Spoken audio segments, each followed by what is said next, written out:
तो दोस्तों ये वीडियो पूर्णतः आधारित है क्लास 12 के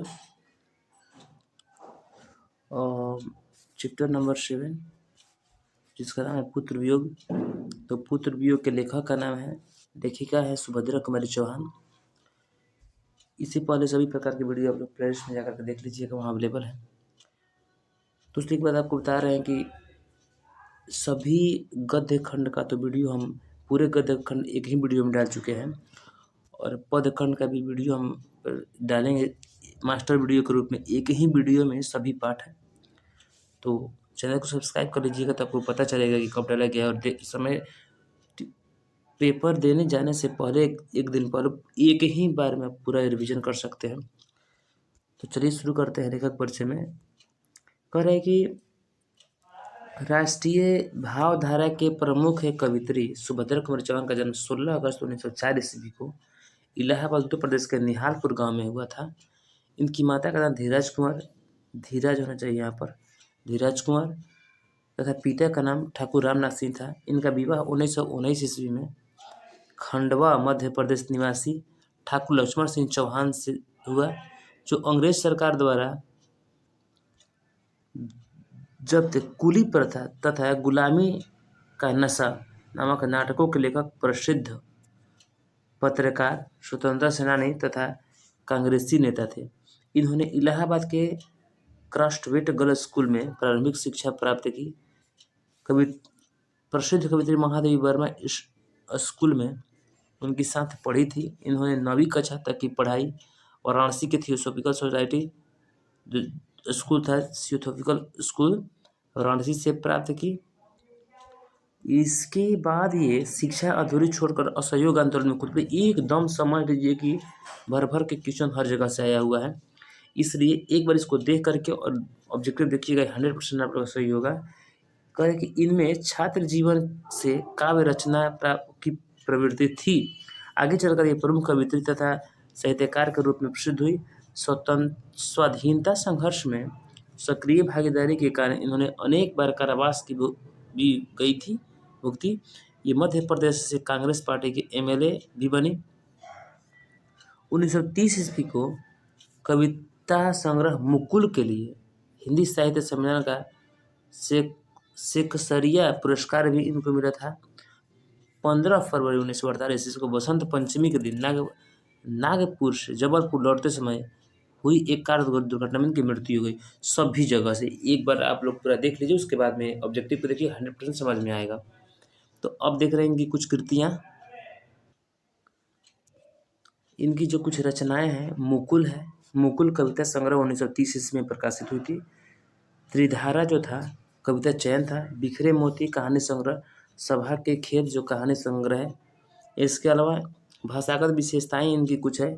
सुभद्रा कुमारी चौहान भाषा पर मजबूत पकड़ रखती थी। उनकी भाषा सरल, सहज और आम बोलचाल वाली होने के साथ साथ गंभीर एवं प्रवाहमय भी है।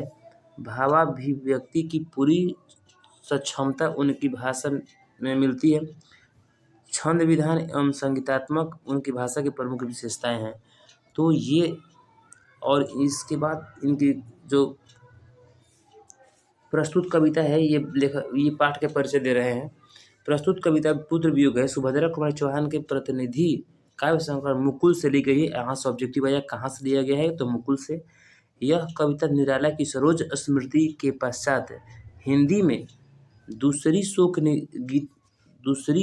गीति है, जो कवित्री माँ द्वारा अपने पुत्र के असामयिक निधन के बाद लिखी गई है। इस कविता में पुत्र की असामयिक मृत्यु के बाद पीछे जो तड़प क्या होता है, पीछे तड़प रहे माँ के हृदय के सुख की ऐसी सरल अभिव्यक्ति है, जो सार्वभौम एवं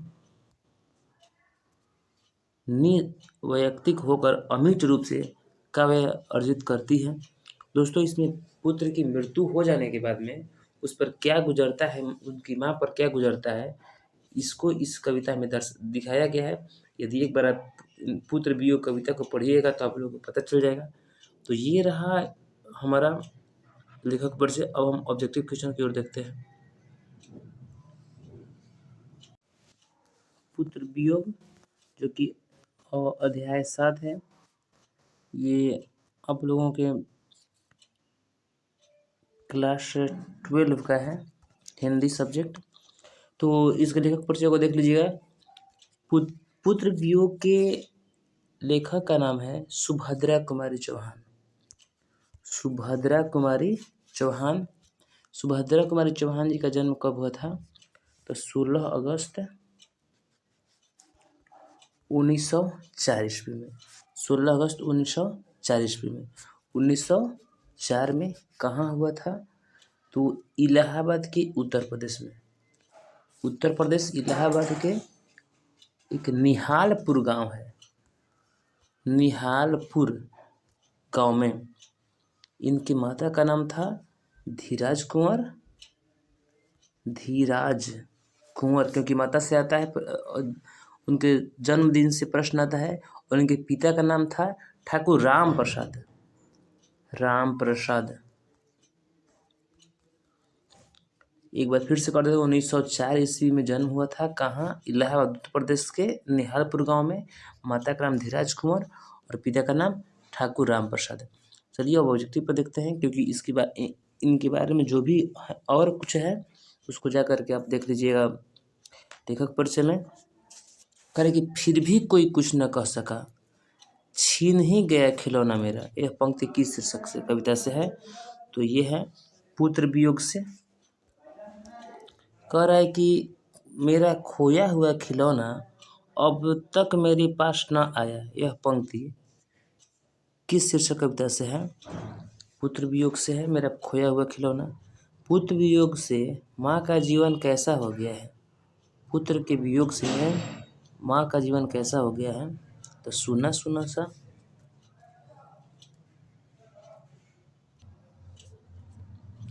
माँ किसके भय से अपने लाल को गोद से नहीं उतारा? माँ किसके भय से अपने लाल को गोद से नहीं उतारा? तो ये हो जाएगा शीत के डर से। मैं असहाय विवश बैठी ही रही, उठ गया छौना मेरा। यह पंक्ति किस शीर्षक कविता से है? तो ये पुत्र वियोग से। ध्यान दीजिएगा दोस्तों, यदि अभी चल रहा है पुत्र वियोग, इसलिए सब क्वेश्चन का आंसर आप दे दीजिएगा। यदि सभी 100 क्वेश्चन में से ये आए तो आप लोग को प्रॉब्लम होगा, इसलिए बार बार कह रहे हैं कि सभी क्वेश्चन को बार बार देखिए। पुत्र वियोग शीर्षक कविता किसकी रचना है? पुत्र वियोग शीर्षक कविता जो है सुभद्रा कुमारी चौहान के। सुभद्रा कुमारी चौहान का जन्म कहाँ हुआ था? तो इलाहाबाद उत्तर प्रदेश के, यदि गांव का है तो निहालपुर गांव में। सुभद्रा कुमारी चौहान को किस पार्टी का एमएलए चुना गया था? तो कांग्रेस पार्टी का। सुभद्रा कुमारी चौहान किस वर्ग की कवित्री मानी जाती है? तो राष्ट्रीय भावधारा के। सुभद्रा कुमारी चौहान की कौन सी कृति नहीं है? तो प्रायश्चित नहीं है। ये जो कृति है, कृति को लेकर के आप लोग जब से नहीं देखिएगा लेखक परिचय तब तक आप लोग का कृति क्लियर नहीं होगा। रचनाएं, कृतियाँ, ये सब। सुभद्रा कुमारी चौहान की कौन सी कृति है? तो सभा के खेल। करें कि सुभद्रा जी के साहित्य में अपने युग के मूल उद्देश्य, उसके भिन्न भिन्न रूप अपनी आमरणहीन प्रकृति शैली में प्रकट हुए हैं। यह किसका कथक है? तो यह है मुक्ति बोध का। सुभद्रा कुमारी चौहान के अनुसार माँ के लिए अपने मन को समझाना कब कठिन हो जाता है? पुत्र की मृत्यु के होने पर। पुत्र वियोग शीर्षक कविता में कवित्री का खिलौना क्या है? कवित्री का खिलौना उनका पुत्र ही है। सुभद्रा कुमारी चौहान का निधन कैसे हुआ? तो सुभद्रा कुमारी चौहान का निधन जो कार दुर्घटना में हुआ था। वर्ग 9 तक की पढ़ाई के बाद शिक्षा अधूरी छोड़ कौन कवित्री असहयोग आंदोलन में कूद पड़ी थी? तो सुभद्रा कुमारी चौहान। सुभद्रा कुमारी चौहान का जीवन सुना सुना क्यों हो रहा है? पुत्र के असमय निधन के कारण। पुत्र इसलिए तो दिखा गया पुत्र का वियोग। सुभद्रा कुमारी चौहान स्वयं को असहाय क्यों कहती है? तो पुत्र वियोग के कारण। सुभद्रा कुमारी चौहान मतलब कि एक ऐसी कवियत्री हैं जिनके पुत्र की मृत्यु हो जाता है और उसी के वियोग में ये लिखा गया है पुत्र वियोग। पुत्र वियोग कविता में कवियत्री के किसके लिए पत्थर को देवता मानकर पूजा की, किसके लिए पत्थर को देवता मानकर पूजा की, तो पुत्र के लिए। गुलामी का नशा किसकी रचना है, तो गुलामी का रचना आप लोगों के ठाकुर लक्ष्मण सिंह की रचना है। ये बुक में गलत दिया है, आंसर जो है ये गलत है, ठाकुर लक्ष्मण प्रसाद सिंह की रचना है। सुभद्रा कुमारी चौहान के पति का नाम क्या था, तो ठाकुर लक्ष्मण सिंह। बिखरे मोती क्या है, तो बिखरे मोती एक प्रकार के कहानियों का संग्रह है। सरोज स्मृति किसकी रचना है, तो सरोज स्मृति जो है निराला जी की रचना है। क्रास्टवेट गर्ल्स स्कूल में सुभद्रा कुमारी चौहान के प्रिय मित्र कौन थे, तो ये महादेवी वर्मा थी। सुभद्रा कुमारी चौहान का प्रतिनिधि कविता संग्रह कौन है, मुकुल। सुभद्रा कुमारी चौहान का जन्म कब हुआ, तो 16 अगस्त 1940 ईस्वी को। सुभद्रा कुमारी चौहान के पिता का नाम क्या था, सुभद्रा कुमारी चौहान के पिता ठाकुर रामनाथ सिंह था, क्योंकि 2020 में यह आया हुआ है। माता पिता और जन्म से हमेशा क्वेश्चन आता है, इसलिए बार बार कह रहे हैं कि आप लोग जा करके लेखक परिचय को एक बार अवश्य देखिए, और एक ही वीडियो में हम पूरे लेखक परिचय को बना देंगे ताकि आप लोग को अधिक से अधिक मार्क आ सके। तो सुभद्रा कुमारी चौहान की लिखी कविता कौन सी है, तो पुत्र वियोग है। पुत्र वियोग शीर्षक कविता किस काव्य संग्रह से ली गई है, तो मुकुल से। छोड़ो काम दौड़ कर आई, माँ कहकर जिस समय पुकारा, किस कविता की पंक्ति है, तो पुत्र वियोग की है। पुत्र वियोग शीर्षक कविता कैसी रचना है, तो एक शोक गीत के रूप में है। ये पुत्र वियोग जो है शोक गीत के रूप में है। तो ये रहा मेरा इस पाठ का लास्ट क्वेश्चन। दोस्तों यदि आपको वीडियो अच्छा लगा होगा तो वीडियो को लाइक करें और चैनल को सब्सक्राइब करें, ताकि आपको और अपने दोस्त को भी समय समय पर वीडियो मिलता रहे। धन्यवाद।